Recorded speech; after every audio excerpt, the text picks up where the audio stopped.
Is it, we good to go? Yeah, I think we're good to go. Good, good. Good evening, everybody. Before we begin our regular standing committee meeting, we just have a quick order of business, and I'd like to call a special board meeting to order. Do we have any declarations of interest?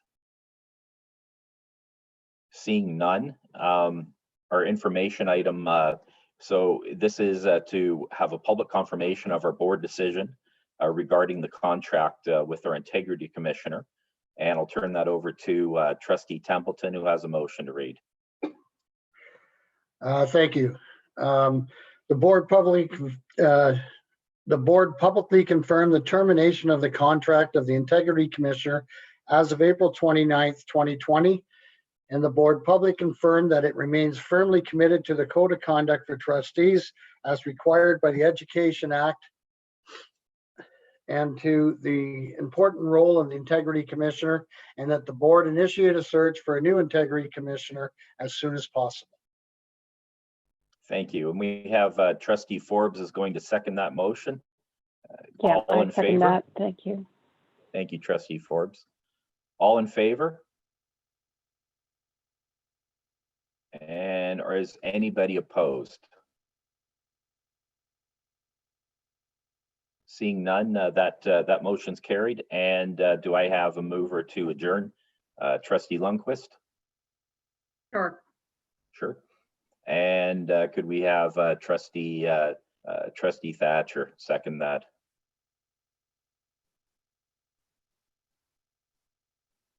All in favor for adjournment? Terrific. We then go into our regular standing committee. I'll turn that over to you, Chair Lundquist.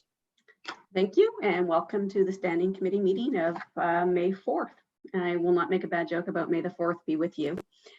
So we'll call this meeting to order. Do we have any declarations of interest? I see none, although I'm sorry, there's a dog fight in my front yard right now. I'm distracted. Goodness. We'll have a motion to approve the agenda, please. Trustee Noble, Trustee Barnes, all in favor? Okay. We have no community presentations, so we're going to go right to an information item number 7. So student trustee report, verbal report from, I don't know which one of you is beginning first.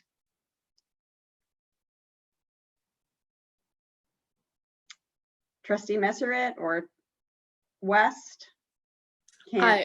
I can commence. Thank you. Of course.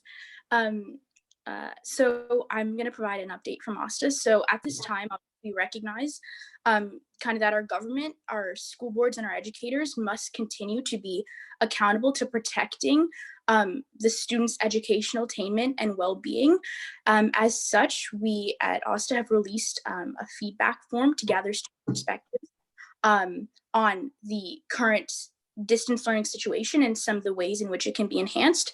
This will be used to provide student input on a memo that is being sent to the Ministry of Education, as well as our provincial partners, outlining recommendations for the ways in which distance learning can be improved, as well as outlining some of the concerns. And we recognize that it's important that students have strong advocates there who during this time are willing to outline what the expectations need to be and what support students need in order to ensure that they are able to be successful in any time during the educational system, not just when things are good, but also when there are unprecedented circumstances. It's important that we ensure that students are put at the forefront of all decisions made. And we trust that a memo of this nature that is informed by student feedback will push those who are in a position to make decisions that are in the best interest of students, not just in the short term, but as well in the long term. So as a note, this memo will be public knowledge and publicly available. So when it is released, I'd welcome each trustee and staff to look through this memo, as it contains important information on what students think needs to be amended within the education system to support them at this time.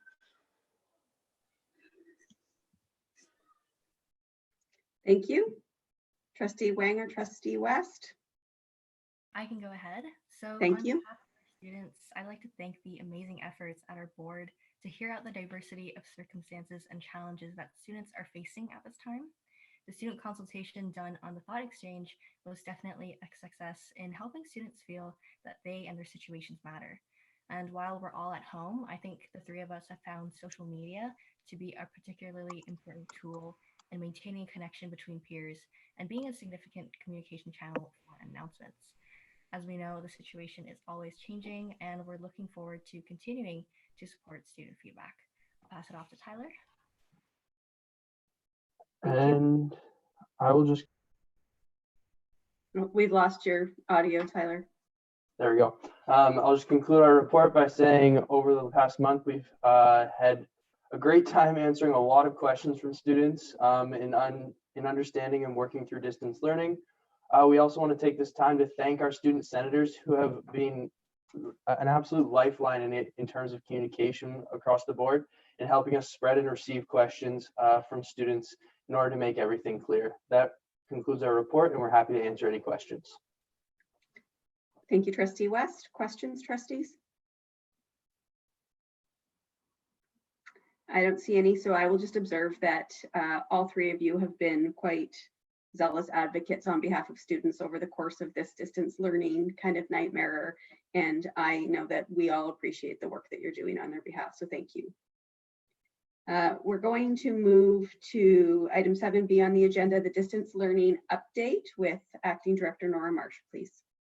Good evening. Through you, Chair Lindquist, I'm pleased to provide the board with a report updating them on the activities of the last 2 weeks. As you know, on April 26th, the Minister of Education did announce that schools would remain closed for the month of May.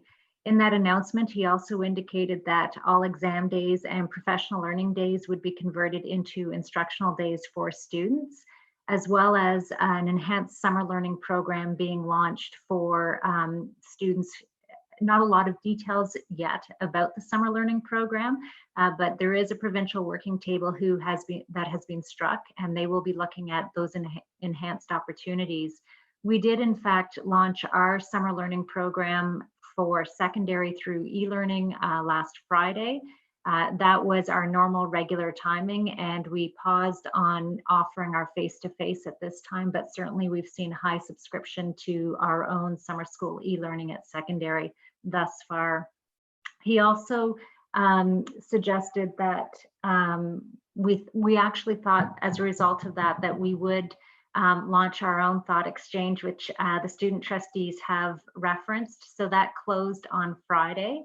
We are analyzing the results of that so that we can provide more information back to schools. And we did it at secondary to begin, because we recognize that the secondary students, because of the evaluation system being different at secondary, because of the government's direction, we wanted to first reflect on what we're hearing from them. So that thought exchange did close on Friday. We're beginning the analysis of it. Really fantastic participation by students as far as our questions of what is working well for them during this time of distance learning and where do they need more support. So where can we make some adjustments as far as the way that we're moving towards this. We recognize the longer that we're in distance learning, the more challenging it definitely becomes for all those involved.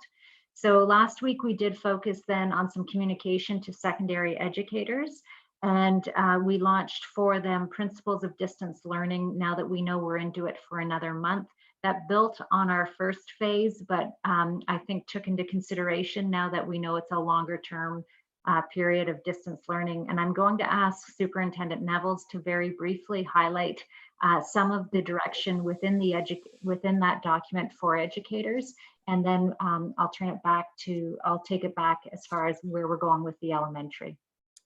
Thank you. Superintendent Nevels, please. Thank you, through you, Chair.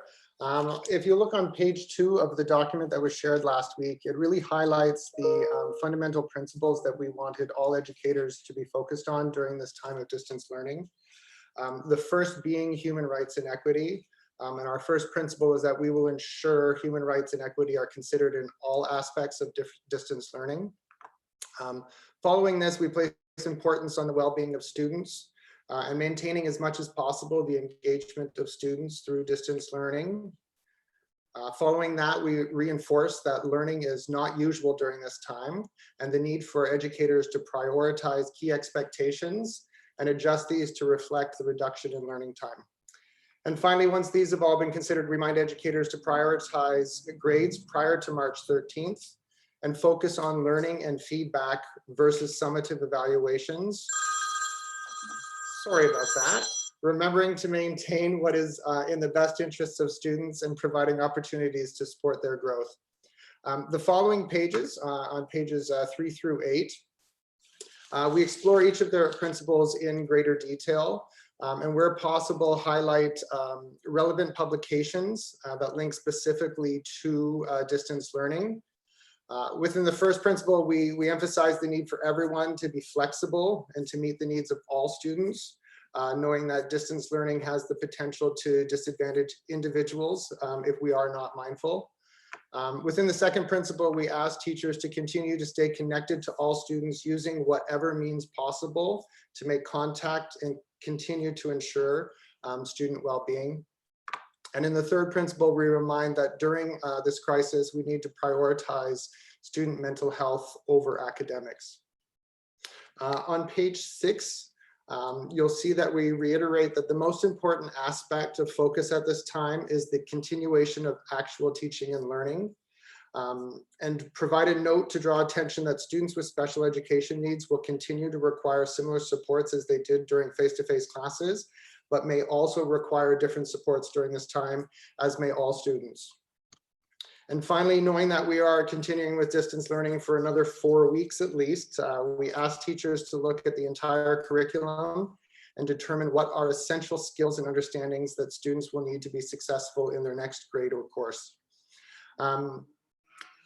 The version I believe that you were shared in Appendix A was our secondary version. So we went on just to talk a little bit more specifically about assessment and evaluation in terms of teachers planning for 3 hours of teaching and learning, and highlight as well specifically around summative tasks, half credits, independent studies, and exams and professional activities days that Assistant Director Marsh had mentioned. And then we have created a elementary version as well that we will be sending out that's been tweaked a little bit to reflect the differences in distance learning for elementary. And we really hope that both these documents will continue to ground educator practice within our system and help to answer any questions that staff may have. Thank you. Thank you. Thanks, Superintendent Nevels. And through you, Chair, I'll continue then. I think 2 key pieces of direction in this document. One is when the government decided to cancel exam days, our response to that was to suggest to teachers that what we need to do is not have culminating final exams or assignments, because those are typically based on the entire course. And we felt that it would be unfair for students, even if the teachers were trying to just focus in on the core areas. So what we're suggesting is that it will be term work only that will make up the student's final grade. And so I think that's something that's very important, and something actually in our student feedback, we've heard a lot about anxiety about what that final exam is going to look like. And in fact, we're going to base the student grade then on term marks. And I think the other important thing is the government had suggested that it was a minimum of 3 hours per course in secondary. And the other thing that we heard anecdotally, and we've been meeting weekly, Superintendent Nevels and I, with the student trustees, and one of the things that we heard from them as well was the huge range of workload in their courses, and students feeling very much overwhelmed by the number of hours, and many reporting that they were doing more than they had done previously. So we have made it very clear in the document that you're planning, as Superintendent Neville said, for 3 hours. Anything that goes beyond those 3 hours needs to be marked that it's supplementary and it is not a core skill or expectation. So for those families and students who've been asking for more work, there is that opportunity. However, we're making it very clear what the core skills are for students moving forward. So I think those are 2 developments, understanding that we're going to be in this much longer. That I think will assist with the well-being and the consistency of the program for students. As Superintendent Nevels has said, we are also producing a similar document which will go out to elementary. The secondary one will be made available to students so that they can see it directly, as well as their families, and the elementary will go out to families as well. We will do a thought exchange for grades 7 and 8 students directly with them, and then again provide feedback based on what we learn through that, and then a family one for students K to 6. So we know that we will continue to be as responsive as possible. Both our staff and our families, we know, are in unusual circumstances, and again continue to focus on trying to support the well-being of both, but understanding that there is a continuum as far as what families are looking for from us. So that concludes this week's distance learning report for you. Happy to have any questions. Thank you. I'm confident you will have some questions. We will go to Trustee Barnes, please. Thank you, Acting Director Marsh. Thank you, Chair Lundquist. My question is around, in the past, we've gotten a lot of great feedback when we provide staff with like toolkits that sort of give an example or guidance as to how, well, when we did it with equity and diversity, we had equity and diversity toolkits that was really well received. I'm wondering if we're going to do something like that. I mean, that we have a great document that outlines the expectations, but are we going to have any kind of sample toolkit type things that teachers can sort of just look at and rein in their expectations, whether to expand it or to lessen the work as with just guidelines? Thank you. Through you, Chair.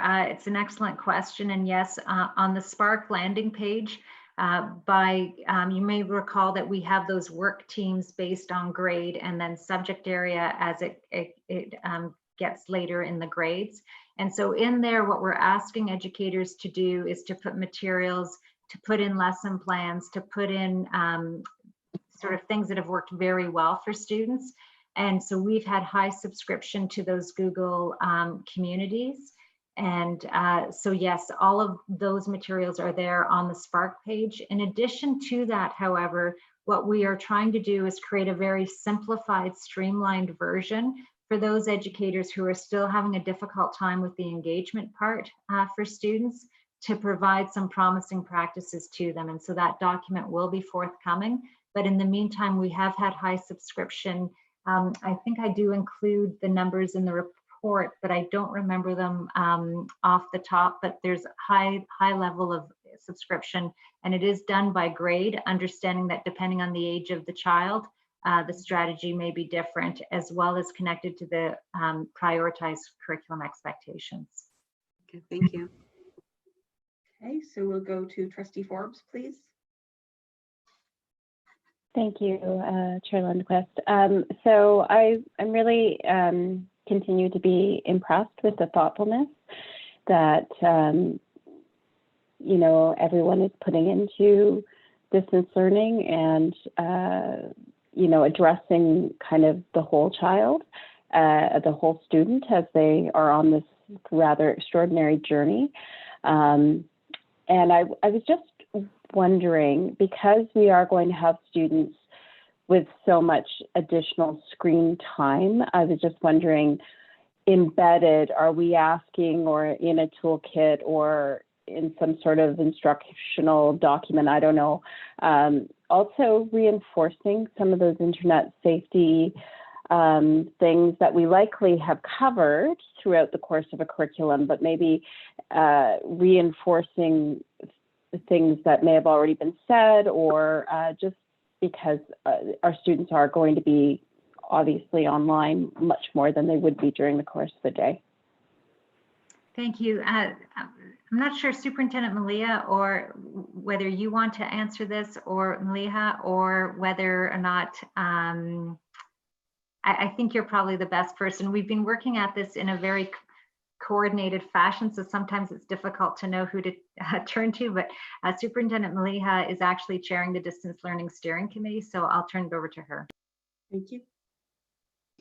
Thank you, and through you, Chair. I think that this is actually a collaborative effort between innovation, IT services, and Safe Schools.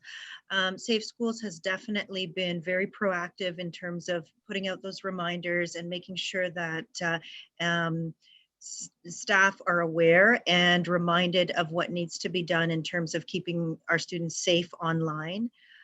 In terms of also addressing those needs, there are some tips and reminders on the Spark page as well, not just for students themselves, but for parents and for educators. So that's something that we're really focused on in terms of all of the resources that we put out as well. And I'm not sure if Superintendent Davis or if Superintendent Nevels have anything else to add, but I think we've really worked very collaboratively as a team in terms of the Distance Learning Steering Committee and making sure that we're addressing those needs. And I think even in the question that was asked at the last board meeting, we did talk about some of those aspects in terms of the safety protocols that we have in place and the vetting that we do. We also have the button that students can still press online if there is a bullying incident, if there's online bullying taking place. So there is the ability to report that as well. Thank you. I don't see further. I wondered if Superintendent Davis wanted to speak about the code of conduct that has been put out. Yes, so go ahead, if that's okay through you, Chair. It's perfectly okay. I'm struggling technologically right now, so absolutely. Okay. And through you, Madam Chair, there are a couple of things that we have put out. And as Superintendent Malia has said, this is a collaborative piece between all of the departments. And embedded in the tips that have been going out around mental health and well-being are also those messages around screen time and taking time and balance. So those pieces. And also, we've also sent out the student code of conduct recently, and in that student code of conduct is just reminders around how to and that was sent to parents and to students and to staff, just reminders around the screen time and around reminders around encouraging your children in terms of that screen time. So that has been addressed, and that recently went out to families. Thank you. We'll go to Trustee Messeret, please. Thank you. I had a question regarding how our understanding of the expectations being implemented actually looks like. So I understand that we've outlined student marks shouldn't be impacted, and well-being should be effectively considered. But I'm just wondering if we have an understanding of if that's actually being implemented and fully implemented. And I understand that the feedback that we're receiving is kind of informing that, but are we looking at ensuring that it is continued? We're looking at continuing to get feedback, and if the feedback reports that there are concerns, are we ensuring that those concerns are being effectively considered and kind of like adjudicated for in the plans we're developing moving forward? Thank you. Through you, Chair. Appreciate the question. One of the things we did with the secondary thought exchange and why we separated it out from the other ones, because it was easier to do it this way, was that we're actually doing it by secondary school so that we can then unpack the pattern that we see as a district to inform the district planning, but also that each school principal and the team, teacher team and educator team at the school can unpack what they're seeing as far as the patterns and trends of feedback by school, so that they can then start to work with that data directly as far as adjusting their own practices. And it also will provide some good opportunities, I think, because they'll see what it looked like from a board perspective and how it looked then for their students. So a bit of illustration of then the differences potentially as far as what they want to address. We did meet with secondary school principals last, I want to say Thursday or Friday.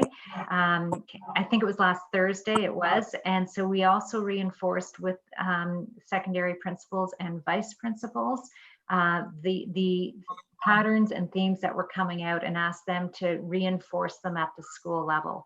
So as always, if students are concerned, we encourage them to reach out to their teacher know what's happening, and if they continue to feel concerned, to please reach out to their guidance department or the administrators of the school. And so regular practice would follow, as far as if there's a concern, the administration will look into that and try to find some satisfactory resolution. That sounds excellent. A supplementary, if I may. You may.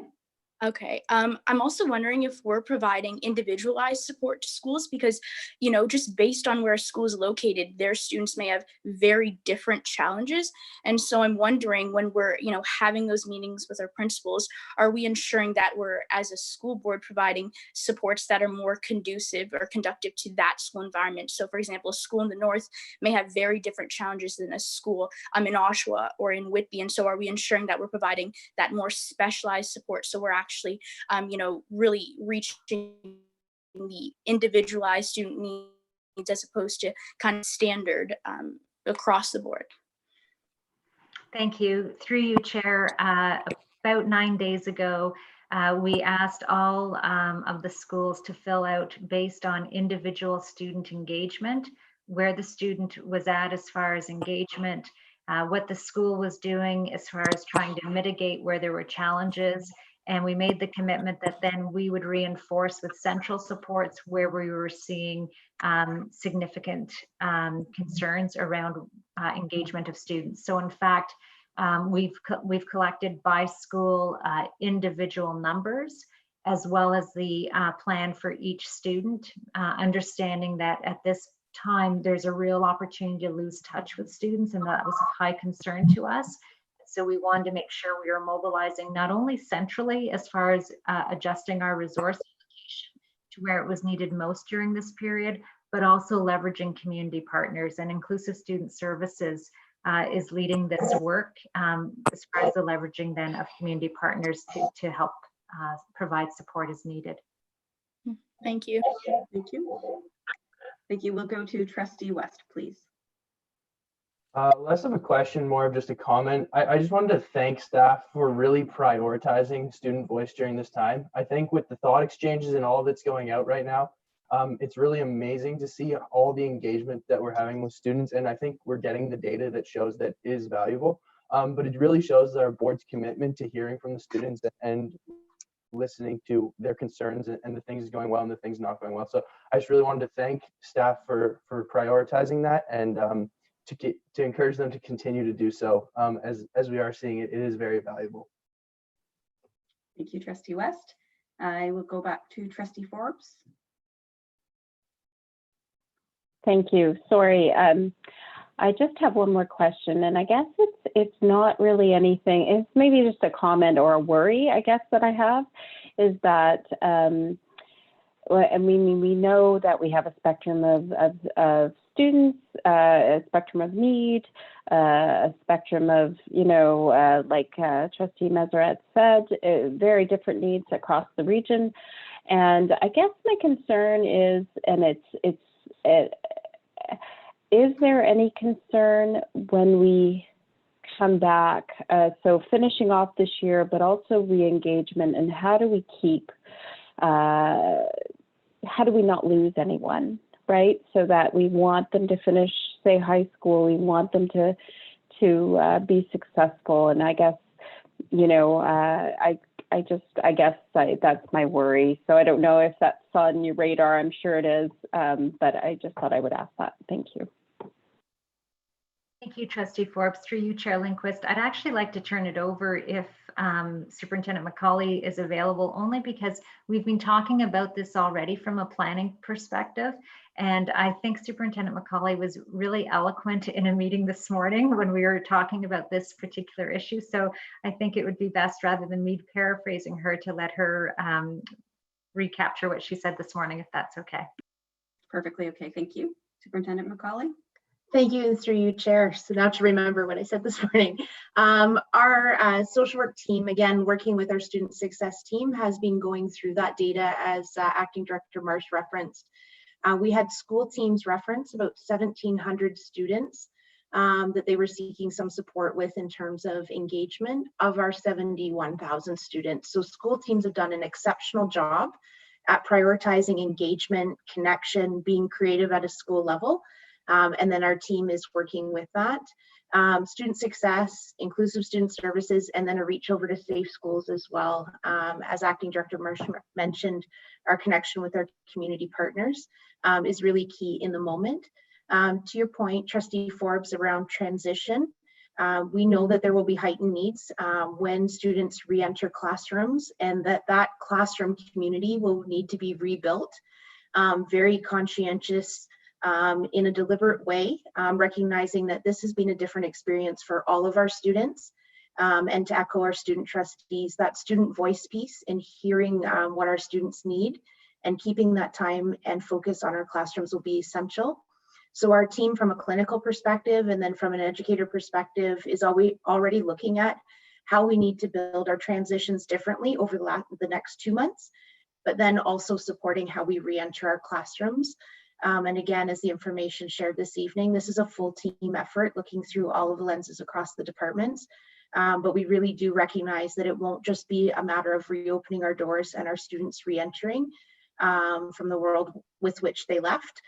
There will need to be a very deliberate, conscious effort to meet the needs of each and every individual student, and then welcome them back into classroom communities in a deliberate way.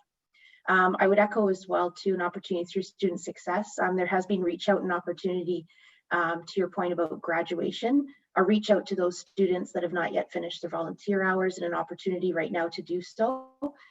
So that graduation component and pathways, deliberate now and will be as we come back in as well.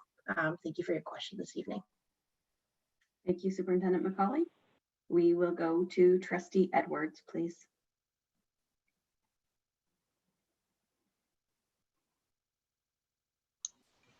Sorry, I accidentally hit my button, my hands up.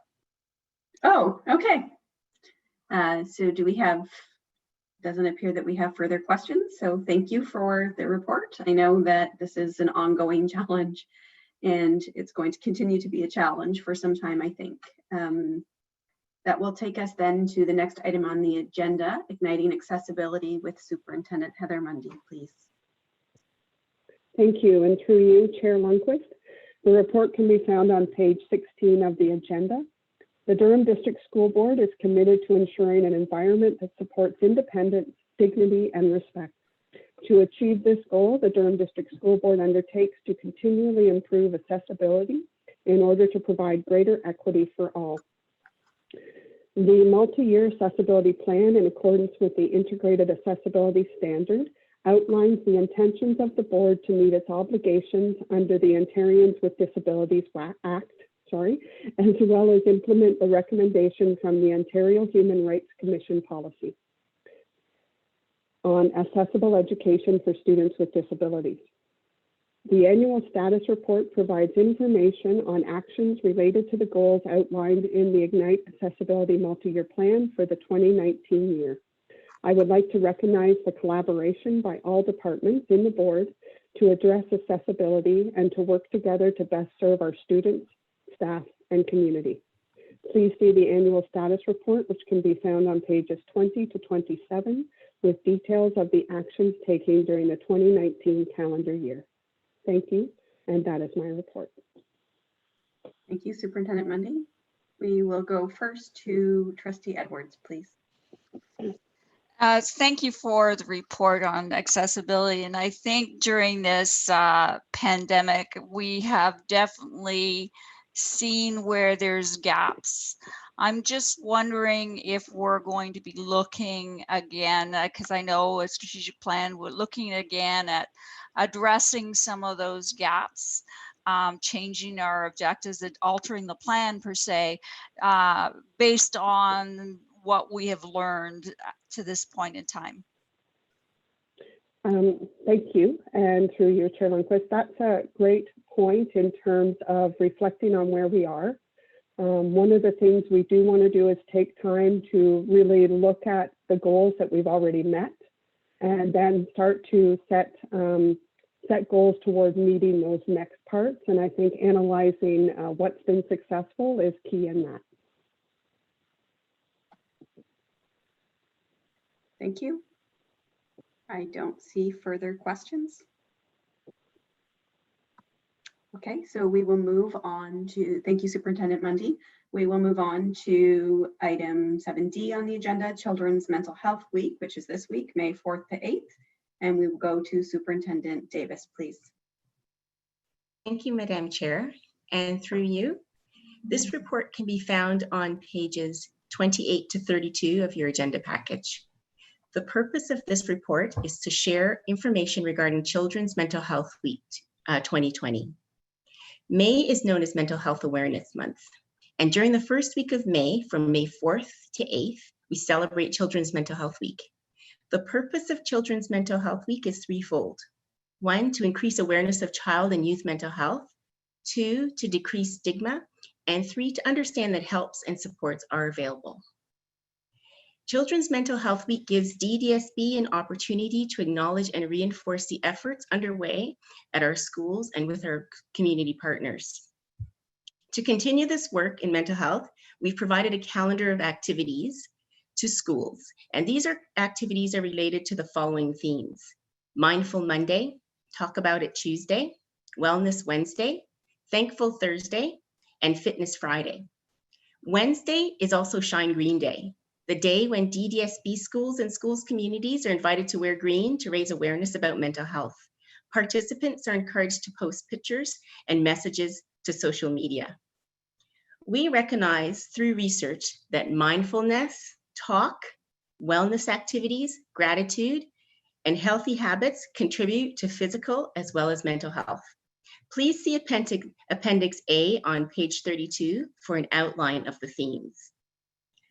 I would like to thank our student trustees, specifically Trustee Meseret, who reached out to the students on the Wellbeing Committee, students from various locations in DDSB, and they volunteered to share their voices via videos to remind us about strategies we can use to support our mental health this week.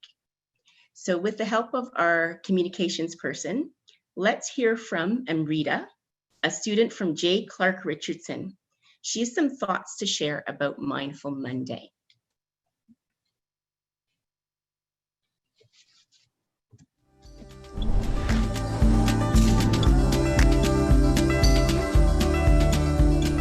This week is Children's Mental Health Week. It's a week dedicated to talking about caring for our mental health. Throughout the week, we will be sharing ways we can look after our mental health. And today we will start with Mindful Monday. Mindfulness can encourage us to slow down, to refocus, calm down, and appreciate what is in our life right now. Think about how you can go about your day in a more mindful way. Try to keep track of what it is you are noticing, and join us again tomorrow as we turn our focus to Talk About It Tuesday, as we continue to share ways with you that we can take care of our mental health. Take care of yourself. Well-being matters. We truly believe we are stronger together, even though we are apart.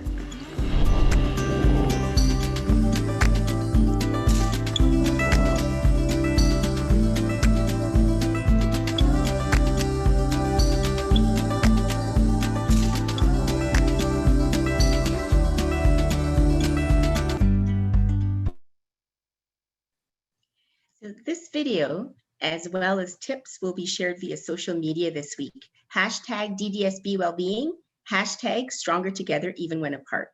And a special thank you goes out to student volunteers from Anderson, R.S. McLaughlin, O'Neill, J. Clark Richardson, and Pickering High School, who have also shared their voices. They volunteered this week to share their voices, so please check them out on Twitter. This concludes my report. I'm happy to accept any questions at this time. Thank you, Superintendent Davis. We'll go to Trustee Barnes, please. That's a really good video. I wondered if are we putting these in Google Classroom for students that might not be on social media? Are we getting them to students in some form? Are we pushing it out like we're a survey? I'm just wondering how we're getting it out to as many students as possible. Thank you, and through you, Madam Chair. We have communicated, we have a mini Children's Mental Health Week toolkit that has gone out to each of the schools.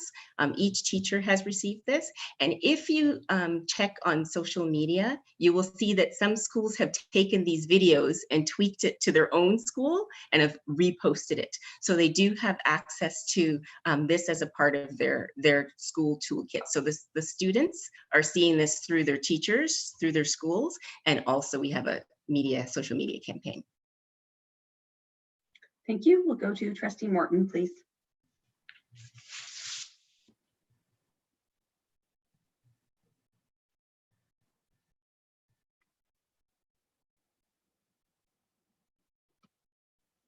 Carolyn, Trustee Morton, your hand's up. Thank you, and through you, Chair Lundquist. A couple of things. Firstly, I would like to mention Trustee Sally, because Superintendent Davis, you mentioned how student trustee Meseret has been engaged in mental health. I would also like to mention that Sally attended our mental health advisory committee meeting on March the 12th. So I was thankful to have Sally at that meeting.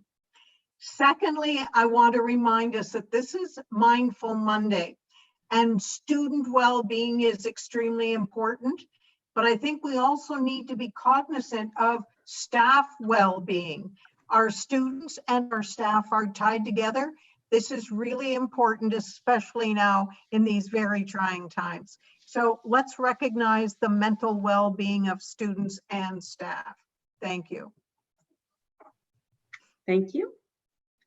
I see no further questions. I did want to just acknowledge some work that's being done from some of the schools here. So I know that a number of schools and teachers have actually created little gardens of rocks for students to follow with positive messaging. And I was really impressed at the extra mile they went to make sure that those positive messages keep flowing through to students. So thank you. I don't know if it's happening in other parts of the board, but it's certainly happening in Whitby, and they deserve some acknowledgement for that extra bit of effort. This is a challenging time for everybody, and every little bit helps to move us all forward in a really difficult time. So I just wanted to say I appreciate that from staff. Speaking of staff, and I watched some very excited kids following the rocks today and enjoyed that. So thank you, Superintendent Davis. We appreciate that this is a challenging situation for all of us, and mental health is one of those things that is profoundly impacted by the situation that we have. So the work is actually increasingly important, not less so. Thank you. I think that will take us to item 7E on the agenda. So we'll go to Trustee Edwards for her UPSPA report, please. Thank you. It is also Education Week, which is May 4th to 8. Normally, OSPA and school boards put initiatives to bring education to the forefront, as well as trustees. But many of those initiatives have been put on hold at this point in time. OSPA did do submit a presentation on bullying with regards to the Ministries of Education survey, and also a submission around the right to read. I am pleased to announce as well that OSPA has just released or created a new student scholarship award of $1,000. There's actually going to be one scholarship for each. I'm just trying to pull it up here. One scholarship for each regional area. And the requirements basically will be for each area, the school boards, the students that will be able to apply for those within that area. And the application packages basically need to be received by May 29th. So it's a very, very short notice, but we just received this. Each of the regions put it together. I'm going to forward it on, and I would really appreciate if they got social media attention, but also provided to the guidance counselors so that we can relay the information. The biggest note that these scholarships are not necessarily just around academic excellence. They have a lot of other criteria. So again, it's just not for academic excellence. Again, you'll have to read the application, and they do vary slightly as far as requirements from region to region within the province. And that is my report. Thank you, Trustee Edwards. I see no comments on that report. We have, oh, I just closed the document, my apologies. Technology is getting better, but I am not, so you have to bear with me. So we do not have correspondence. We have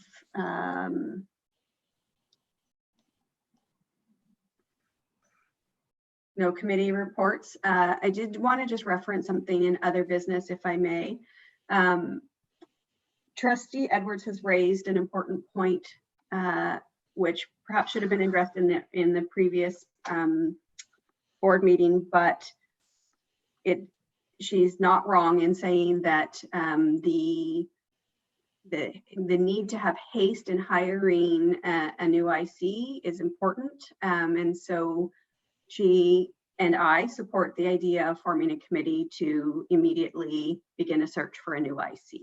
So we don't have to address it today. We just want to put it out there that that's something that is of an urgent nature for us, and that we hope that the board can turn its mind to it really quickly rather than later. So the next board meeting, hopefully. I don't need any comments on that right now. I just thought we would raise it in new business because we didn't have an opportunity to raise it earlier. So I think that brings us to the end of our meeting, and I would ask for a motion to adjourn, please. Trustee Barnes, seconded by Trustee Noble. All in favor? I will remind all of the trustees that we are still in our in-camera session, and that we will meet back in the next 3 minutes. Thank you so very much. And for anybody watching, thank you for joining us.